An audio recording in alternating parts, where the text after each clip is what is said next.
Hi friends, నేను మీ Jafar. Welcome back to Jafar education. ఈరోజు ప్రధాన దినపత్రికలో వచ్చినటువంటి విద్యా ఉద్యోగ సమాచారానికి సంబంధించినటువంటి ముఖ్యమైన అప్డేట్స్ అన్నింటినీ మనం వన్ బై వన్ క్లియర్గా అయితే తెలుసుకుందాం. అదేవిధంగా మీకు టెట్ అండ్ డిఎస్సికి సంబంధించినటువంటి ఫ్రీ పీడిఎఫ్ నోట్స్లు, materials, daily current affairs updates మన యొక్క వాట్సాప్ గ్రూప్లో ఫ్రీగా అందించబడుతున్నాయి. మీకు కావాలి అనుకుంటే వాట్సాప్ గ్రూప్ లింక్ నేను కామెంట్ సెక్షన్లో పిన్ చేసి పెడతాను, అక్కడ నుండి జాయిన్ అవ్వండి. అక్కడ అన్ని రకాల పీడిఎఫ్ నోట్స్లు, materials, daily current affairs updates, news papers, education papers అన్నీ మీకు మన యొక్క వాట్సాప్ గ్రూప్లో ఎప్పటికప్పుడు షేర్ చేయబడతాయి. మీకు కావాలి అనుకుంటే మన యొక్క వాట్సాప్ గ్రూప్లో జాయిన్ అవ్వండి. రెండో విషయం, ఇక్కడ పీడిఎఫ్ నోట్స్లు, మెటీరియల్స్ అనేటివి షేర్ చేస్తాను. అన్నీ ఒకేసారి షేర్ చేసే ప్రయత్నం చేస్తాను. కొన్ని షేర్ చేశాను. సైన్స్కి సంబంధించినటువంటి ఫిజికల్ సైన్స్, బయాలజికల్ సైన్స్కి సంబంధించినటువంటి షేర్ చేసేవి ఉన్నాయి. అదేవిధంగా మెథడ్స్ కావచ్చు, అండ్ డిఎడ్కి సంబంధించిన మెథడ్స్ బుక్స్, అదేవిధంగా బిఎడ్కి సంబంధించిన మెథడ్స్ బుక్స్, అదేవిధంగా సైకాలజీకి సంబంధించిన షార్ట్ నోట్స్, ఇవన్నీ నేను మీకు వాట్సాప్ గ్రూప్లో షేర్ చేస్తాను తొందరలోనే.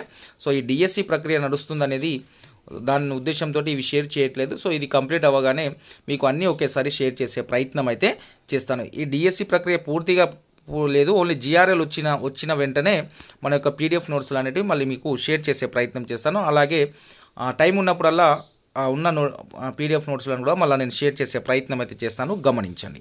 రైట్, వీడియో చూస్తున్న మిత్రులందరూ తప్పకుండా వీడియోని అయితే లైక్ చేసి వీడియోని చూసే ప్రయత్నం చేయండి. అదేవిధంగా మన యొక్క ఛానల్ని తప్పకుండా సబ్స్క్రైబ్ చేసుకొని మీ యొక్క మిత్రులకు షేర్ చేసి మన యొక్క ఛానల్ని సబ్స్క్రైబ్ చేసుకోమని అయితే చెప్పండి. రైట్, ఇక్కడ మొదటి అప్డేట్ చూసుకున్నట్లయితే మిత్రమా, డిఎస్సి అభ్యర్థులకు గుడ్ న్యూస్. డిఎస్సి అభ్యర్థులు తమ టెట్ వివరాలను ఈ నెల 12-13 తేదీలో ఎడిట్ చేసుకునేందుకు పాఠశాల విద్యాశాఖ అవకాశం అయితే ఇచ్చింది. ఈరోజు అండ్ రేపు మీరు టెట్ వివరాలను అప్డేట్ చేసుకోవచ్చును. కాబట్టి మీరు ఒకసారి మీ డిఎస్సి అప్లికేషన్ని, అదేవిధంగా టెట్ మెమోని ఒకసారి ఒకే దగ్గర ఒకసారి రీచెక్ చేసుకోండి. ఏవి కరెక్ట్ ఉన్నాయా లేవా అందరు చూసుకోండి. ప్రతి ఒక్క అభ్యర్థి చూసుకోండి. మీ టెట్ మార్క్స్ని ఆ డిఎస్సి అప్లికేషన్ ఒక దగ్గర పెట్టి మీ TET hall ticket, TET marks correct ఉన్నాయా లేదా, మీ పేరు కరెక్ట్ ఉందా లేదా, మీ జెండర్ కరెక్ట్ ఉందా లేదా, సో ఇవన్నీ ఒకసారి మీరు రీచెక్ చేసుకోండి. ప్రతి ఒక్క అభ్యర్థి చూసుకోవాల్సిన అంశం ఇది. మళ్ళీ అవకాశం లేదు, మీరు ఆఫీస్కి వెళ్ళినా చేంజ్ చేయరు మళ్ళీ. కాబట్టి ఈ యొక్క అవకాశాన్ని, టెట్ మార్కుల అప్డేట్ అవకాశాన్ని అందరూ సద్వినియోగం చేసుకోవాలంటే మీరు తప్పకుండా మీ యొక్క డిఎస్సి అప్లికేషన్, అదేవిధంగా టెట్ మార్క్స్ మేమోని ఒకసారి ఒకే దగ్గర ఉంచి రీచెక్ చేసుకోండి మిత్రమా. ప్రతి ఒక్క డిఎస్సి అభ్యర్థి ఈ పని చేయాల్సిందే. ఓకే, చూసుకోండి, మళ్ళీ తర్వాత బాధపడకండి. ఫస్టే చూసుకునే ప్రయత్నం అయితే చేయండి. సో ఈరోజే చూసుకోండి, అన్నీ ఒకే దగ్గర పెట్టి ఒకసారి, సో మీకు క్లియర్గా అవుతుంది. సో ఏమైనా మిస్టేక్స్ ఉంటే చేంజ్ చేసుకునే అవకాశం ఉంది. కాబట్టి తప్పకుండా అందరూ ప్రతి ఒక్కరూ ఆ యొక్క అంశాలని చూసుకునే ప్రయత్నం అయితే చేయండి. రైట్, నేను రెండవది ఏంటంటే డిఎస్సి ఫైనల్కి విడుదలైంది. 2-3 రోజుల్లో ఫలితాలు వస్తాయనేది మనకు ఈ యొక్క వేటు న్యూస్లో నేను న్యూస్ వచ్చింది. 2-3 రోజుల్లో ఫలితాలు అంటే కష్టమే మిత్రమా.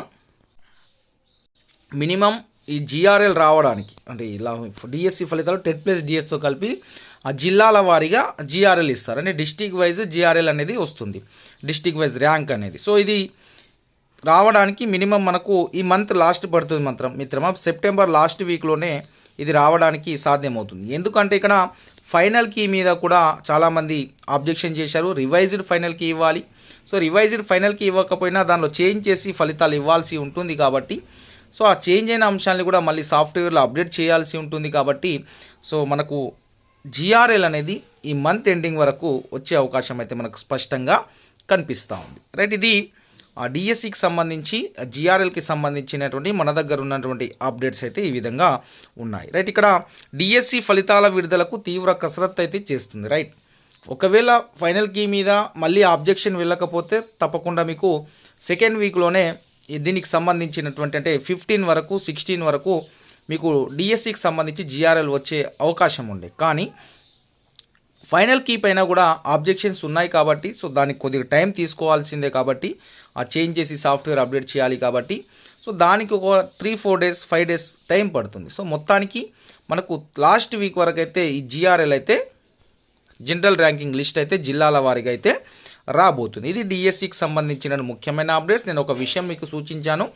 ప్రతి ఒక్క అభ్యర్థి డిఎస్సి అప్లికేషన్ను మీ యొక్క టెట్ మార్క్స్ మెమోని ఒకే దగ్గర ఉంచి ఒకసారి రీచెక్ చేసుకోండి. రీచెక్ చేసుకుంటే మీకు తెలిసిపోతుంది, మన మిస్టేక్స్ ఉన్నా చేంజ్ చేసుకునే అవకాశం ఉంది టెట్కి సంబంధించి. నెక్స్ట్ ఇక్కడ ముఖ్యమైన అప్డేట్ ఒకటి ఉంది మిత్రమా. కోచింగ్ కేంద్రాలపై సర్కారు నియంత్రణ, ఫీజుల నిర్ధారణపై కమిటీ, 1600 పాఠశాలల్లో టీచర్ల బదిలీ, అప్పర్ ప్రైమరీ స్కూళ్ళ విలీనం, డిగ్రీలో ఉద్యోగాలు ఇచ్చే కోర్సులు, పాలిటెక్నిక్ కాలేజీలు ఇంజనీరింగ్ కాలేజీలుగా అప్గ్రేడ్, క్యాబినెట్ సబ్ కమిటీలో మంత్రి శ్రీధర్ బాబు చేసినటువంటి వ్యాఖ్యలు ఇవి. ఇక్కడ చూడండి, ముఖ్యంగా 2 విషయాలు చెప్తాను నేను. మనకు కావాల్సినవి మిగతాయి మనకు నేను చెప్పాల్సిన అవసరం లేదు. ఇవి మనకి ఏం అవసరమో అవి చూద్దాం. డిఎస్సికి సంబంధించి, నెక్స్ట్ డిఎస్సికి సంబంధించి ఇక్కడ చూడండి, 1600 స్కూళ్ళలో పిల్లలు లేరు. ఆ టీచర్ని వేరే స్కూళ్ళలో చూడండి 1600 పాఠశాలలోని ఉపాధ్యాయులను ఇతర స్కూళ్లకు బదిలీ చేయాలని సూచించారు. అంటే ఆ 1600 స్కూళ్ళలో పిల్లలు తక్కువ ఉన్నారు లేదా పిల్లలు లేకపోవడం వల్ల ఆ స్కూళ్ళలో ఉన్నటువంటి టీచర్స్ని వేరే స్కూల్కి అడ్జస్ట్మెంట్ చేస్తున్నారు. దీన్నే రేషనలైజేషన్ లేదా హేతుబద్ధీకరణ అని అంటాం మనం. రైట్, ఎక్కడైతే పిల్లలు తక్కువ ఉన్నారో ఎక్కడైతే పిల్లలు ఎక్కువ ఉన్నారో, సో తక్కువ ఉన్న పిల్లల దగ్గర నుండి టీచర్స్ ఎక్కువ ఉంటే ఆ ఎక్కువ ఉన్న టీచర్స్ని తీసుకెళ్ళి ఎక్కువ ఉన్న పిల్లల దగ్గరికి తీసుకెళ్ళడం అనేది జరుగుతుంది. అలా 1600 స్కూళ్ళలో ఉన్నారని చెప్తున్నారు. ఈ 1600 టీచర్లు వేరే స్కూల్కి అడ్జస్ట్ అవుతారు. దీని ద్వారా ఇక్కడ 1600 టీచర్ ఖాళీలు లాస్ అవుతారు మీరు. నెక్స్ట్ వేరే స్కూల్కి వెళ్ళారు కదా, సో ఆ 1600 కూడా వెళ్ళిపోతాయి. మొత్తము 3200 ఖాళీలు ఈ రేషనలైజేషన్ చేస్తే కథం. సో ఇక్కడ ఇంకో విషయం చెప్పారు. ఇలా ఏం చెప్పారు, సెంట్రల్ గవర్నమెంట్ గైడ్లైన్స్ని పాటిస్తాము. రైట్, ఎందుకు సెంట్రల్ గవర్నమెంట్ గైడ్లైన్స్ పాటిస్తున్నారంటే, సో సెంట్రల్ గవర్నమెంట్ ఏదైతే కేంద్ర ప్రభుత్వ గైడ్లైన్స్ ఉంటాయో దాని ప్రకారము అవి అమలు చేస్తే ఇక్కడ అంటే వాళ్ళు రేషనలైజేషన్ చేయమని చెప్తున్నారు. సెంట్రల్ గవర్నమెంట్ వాళ్ళు రేషనలైజేషన్ చేస్తేనే వీరికి ఎస్ఎస్ఏ నిధులు అనేటివి వస్తాయి. సర్వశిక్ష అభియాన్కి సంబంధించినటువంటి సెంట్రల్ గవర్నమెంట్ ఆ ఫండ్స్ ఏవైతే ఉన్నాయో అవి రావాలి అంటే ఆ గైడ్లైన్స్ని ఇంప్లిమెంట్ చేయాలి. సో దాంట్లో భాగంగానే ఈ రేషనలైజేషన్ అనేది చేయబోతున్నారు. ఇదొక విషయం. ఇంకా రెండో విషయం వచ్చేసరికి యూపీఎస్ స్కూళ్ళని, అప్పర్ ప్రైమరీ స్కూళ్ళని హై స్కూళ్ళలో విలీనం చేయబోతున్నారు. రైట్, ఇది మంచి నిర్ణయం అనుకోవాలి. రైట్, ఎక్కడ అయితే యూపీఎస్ స్కూళ్ళు చాలా ఉన్నాయి అక్కడ 6th 7th వరకు ఉంటాయి. సో ఆ 6th 7th వరకు మనకు స్కూల్ అసిస్టెంట్కి సంబంధించినటువంటి ఒకరు లేదా ఇద్దరు టీచర్స్ మాత్రమే ఉంటారు. అంటే 2 సబ్జెక్టుల టీచర్స్ ఉంటారు. మిగతా సబ్జెక్టులు ఎవరు బోధిస్తారు? వారికి సైన్స్ ఉంటుంది, సోషల్ ఉంటుంది, మ్యాథ్స్ ఉంటుంది, హిందీ ఉంటుంది. ఇలా 6 సబ్జెక్టులు ఉంటాయి. 6 సబ్జెక్టులు ఇద్దరికే ఇచ్చి మిగతా సబ్జెక్టులు ఎడ్జిటీలు బోధిస్తూ ఉంటారు. రైట్, దీనివల్ల అక్కడ పిల్లలు కూడా యూపీఎస్లో ఎక్కువ మంది ఉండరు. అంటే 6th 7th తక్కువ మంది పిల్లలే ఉంటారు. కాబట్టి ఈ హై స్కూళ్ళని అప్పర్ ప్రైమరీ స్కూళ్ళని హై స్కూల్లో కలపడము బెటర్. అక్కడ మానవ వనరులు వృధా అవుతున్నాయనేది కరెక్టే. మంత్రులు నిన్న చేసినటువంటి వ్యాఖ్యలవే, మానవ వనరులు వృధా అవుతున్నాయి కాబట్టి అప్పర్ ప్రైమరీ స్కూళ్ళను హై స్కూల్లో విలీనం చేయడానికి విద్యాశాఖ కార్యదర్శి బూర వెంకటేశం గారికి ప్రతిపాదనలు పంపారు. సో దాన్ని వాళ్ళు అధ్యయనం చేసి వీరు మళ్ళీ సబ్ కమిటీకి పంపిస్తే ఆమోదం తెలిపిన వెంటనే ఆ యూపీఎస్ స్కూల్లో ఉన్నటువంటి పిల్లలు, తక్కువ స్ట్రెంత్ ఉన్న పిల్లలందరూ హై స్కూల్లోకి వెళ్ళడం అనేది జరుగుతుంది. సో ఇది అప్పర్ ప్రైమరీ స్కూలు హై స్కూల్లో విలీనానికి సంబంధించినటువంటి అప్డేట్ ఒకటి. రెండోది ఇక్కడ రేషనలైజేషన్ ఆల్రెడీ ఆటోమేటిక్గా 1600 స్కూల్లో ఉన్న ఉపాధ్యాయులను బదిలీ చేయాలంటే అక్కడికి వర్క్ అడ్జస్ట్మెంట్ చేయాల్సి ఉంటుందనేది రెండవది. రైట్, ఇక్కడ మూడవది ఏంటంటే ప్రభుత్వ స్కూళ్లను ప్రతిభా స్కూళ్ళుగా మారుస్తాము అని అంటున్నారు. రైట్, ప్రభుత్వ స్కూళ్లను ప్రతిభా స్కూళ్ళుగా మారిస్తే చాలా బెటర్గా ఉంటుంది. ఇక్కడ ఏమంటారు, ప్రైవేట్ స్కూళ్ళకు కంటే మంచిగా ఉంటుంది అంటున్నారు. ఒక విషయాన్ని గమనించండి మిత్రమా, ప్రైవేట్ స్కూళ్ళలో కొద్దిగా షార్ప్ ఉన్న స్టూడెంట్స్ షార్ప్ ఉన్న స్టూడెంట్స్ ప్రైవేట్ స్కూల్లో వెళ్తారు. వాడు ఏ స్కూల్లో ఉన్నా బాగానే చదువుతాడు. మీరు మన న్యాసికి సంబంధించి సర్వే చూశారు. ప్రైవేట్ స్కూళ్ళలో అదే విధంగా ఉంది సర్వే. న్యాసికి సంబంధించిన విద్యా ప్రమాణాలు, గవర్నమెంట్ స్కూల్లో కూడా విద్యా ప్రమాణాలు అదే విధంగా ఉన్నాయి. ప్రైవేట్ స్కూల్లో విద్యా ప్రమాణాలు ఇంక్రీజ్ ఏం లేవు గవర్నమెంట్ స్కూల్ కంటే, 2 సేమే ఉన్నాయి. కానీ ఇక్కడ ఒక విషయాన్ని, ఫర్ ఎగ్జాంపుల్ మీరు గురుకుల హాస్టల్కి వెళ్ళాలంటే, స్కూల్కి వెళ్ళాలంటే ఎంట్రన్స్ ఎగ్జామ్ పెడతారు. అంటే గవర్నమెంట్ స్కూల్లో ఉన్నటువంటి మంచి షార్ప్ స్టూడెంట్ ఉన్నటువంటి విద్యార్థిని ఎంట్రన్స్ టెస్ట్ పెట్టి గురుకులలో పంపిస్తారు. రైట్, మళ్ళీ మన దగ్గర ఉన్నటువంటి పిల్లలు కొద్దిగా పూర్ స్టూడెంట్స్ ఉంటారు. సో వాళ్ళని మనము డెవలప్ చేయాలంటే, అంటే మంచి ఎడ్యుకేటెడ్ చేయాలంటే ఒక టైం పడుతుంది. వారికి అందరికీ ఒకేసారి ఆ ఎడ్యుకేషన్ అనేది అర్థం కాదు. కొందరికి లేట్ అవుతుంది, కొందరికి షార్ప్ తొందరగా అర్థమవుతుంది, కానీ అందరికీ అర్థమవుతుంది, కానీ టైం పడుతుంది. కొందరు పిల్లలు తొందరగా నేర్చుకుంటారు, కొందరికి లేట్ అవుతుంది.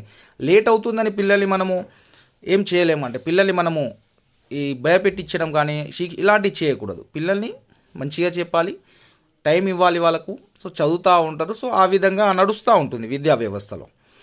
కాబట్టి ఇక్కడ నేను ఒక విషయం చెప్పేది, నిన్న విద్యాశాఖ మనకు కమిషనర్ కూడా ఏర్పాటు చేశారు కాబట్టి, సో దానికి చైర్మన్గా ఉన్నటువంటి ఆకూరి మురళీ సార్ గారు కూడా సింగిల్ స్కూల్ టీచర్స్ చాలా ఉన్నాయి, రైట్. మీరు ఇక్కడ రేషనలైజేషన్ చేస్తున్నారు, నో ప్రాబ్లం. రేషనలైజేషన్ చేసిన తర్వాత సింగిల్ స్కూల్ టీచర్స్ లేకుండా చూడాలి. ప్రతి స్కూల్లో మినిమం ఒక 2 టీచర్స్ ఉంటే సో అన్ని సబ్జెక్టులు బోధించడానికి అవకాశం ఉంటుంది. ఒకే టీచర్ ఉంటాడు ఆ స్కూల్లో, 20 మంది పిల్లలు ఉంటారు అనుకోండి. ఒక టీచర్, ఈ టీచర్కి అడ్మినిస్ట్రేషన్ బాధ్యతలు అంటే రికార్డ్స్కి సంబంధించిన అవి అదనంగా ఉంటాయి. ఈ ఒక్క టీచరే అన్ని సబ్జెక్టులు 5 క్లాసులకు ఒకే టీచరే బోధించాలి. సో అన్ని సబ్జెక్టులు న్యాయం చేయడం అవుతుందా? సో ఇది కష్టసాధ్యమైన పని అని అందరికీ తెలిసిందే. ఒకవేళ 2 టీచర్స్ ఉంటే సబ్జెక్ట్ వైజ్గా కొన్ని డివైడ్ చేసుకుని చెప్పడానికి అవకాశం ఉంటుంది. కాబట్టి అంటే ఆర్టీ వచ్చిన కొత్తలో ప్రతి స్కూల్లో 2 టీచర్లు ఉండేలా చూశారు. కానీ ప్రజెంట్ అయితే 6,000 స్కూళ్ళలో సింగిల్ స్కూల్ టీచర్స్ ఉన్నారు. ఈ 6,000 స్కూళ్ళలో ప్రతి స్కూల్లో 2 టీచర్లు ఉండే విధంగా అడ్జస్ట్ చేసినట్లయితే సో క్వాలిటీ ఎడ్యుకేషను ప్రభుత్వ స్కూలు ప్రతిభా స్కూలుగా కూడా మార్పు చెందే అవకాశం అయితే తప్పకుండా ఉంటుంది. సో ఇది మన రేషనలైజేషన్కి సంబంధించి, రైట్. ఈ విధంగా రేషనలైజేషన్ ఒకవేళ చేసినట్లయితే నెక్స్ట్ రాబోయే డిఎస్సిలో వారు అన్నట్టు అదే 5-6 వేల డిఎస్సి వేస్తారు. ఎందుకంటే రేషనలైజేషన్ ద్వారా చాలా పోస్టులు అనేవి ఎగిరిపోతాయి. నెక్స్ట్ ఇక కోచింగ్ సెంటర్లపై నియంత్రణ చేస్తామని చెప్తున్నారు, రైట్. అలా చేస్తే బాగానే ఉంటుంది, సరే ఏమవుద్దు అది చూద్దాం తర్వాత విషయం. ఇది మనకు రేషనలైజేషన్కి సంబంధించినటువంటి విషయం.